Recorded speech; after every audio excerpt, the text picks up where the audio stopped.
আমার বুঝে আসে না, ব্রাহ্মণবাড়ির মতো একটা জায়গায় যেখানে ধর্মপ্রাণ মুসলমানের সংখ্যা অনেক বেশি, সেখানে কিভাবে কোরআনকে এভাবে অবমাননা করা হলো। অনেক মুসলমান দাঁড়িয়ে দাঁড়িয়ে তামাশা দেখেছে, অথচ উচিত ছিল এই কুলাঙ্গারের মাথাটাকে আলাদা করে দেওয়া। আজকে কয়েকদিন পর পর বাংলাদেশে কোরআনকে এভাবে অবমাননা করা হয়, ধর্মপ্রাণ মুসলমান আমরা হজম করে নেই, আমরা কয়েকটা মিছিল দিয়ে চুপচাপ বসে যাই, তারপরে আর এটা নিয়ে আমাদের কোনো মাথা ব্যথা থাকে না। আজকে যদি দুই একটা কুলাঙ্গারকে আমরা গণধোলাই দিয়ে মাটির সাথে মিশিয়ে দিতে পারতাম, মাথাটাকে আলাদা করে ফেলতাম গর্দান থেকে, তাহলে দেখতেন গোটা বাংলাদেশের সবগুলো নাস্তিক তারের মতো সোজা হয়ে যেত।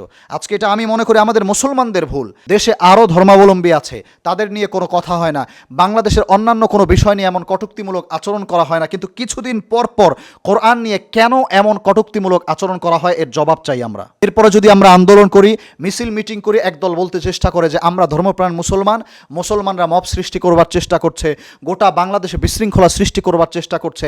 আমরা সুস্পষ্ট আকারে বলতে চাই, মুসলমান কখনো বিশৃঙ্খলা সৃষ্টি করতে চায় না, কিন্তু যদি কোরআন নিয়ে, নবী রাসূল নিয়ে কেউ যদি চুল পরিমাণ কালিমা লেপনের চেষ্টা করে, ধৃষ্টতাপূর্ণ আচরণ করবার চেষ্টা করে, আমরা মুসলমানরা ঘরে বসে থাকবো না। আমরা যতটুকু আন্দোলন গড়ে তোলার দরকার ঠিক ততটুকুই আমরা আন্দোলন করে তুলব। বাংলাদেশের দায়িত্বশীল সরকার যদি এগুলোর বিরুদ্ধে ব্যবস্থা না গ্রহণ করে, আমরা কিন্তু মুসলমানরা পদক্ষেপ নিতে বাধ্য হব ইনশাআল্লাহ।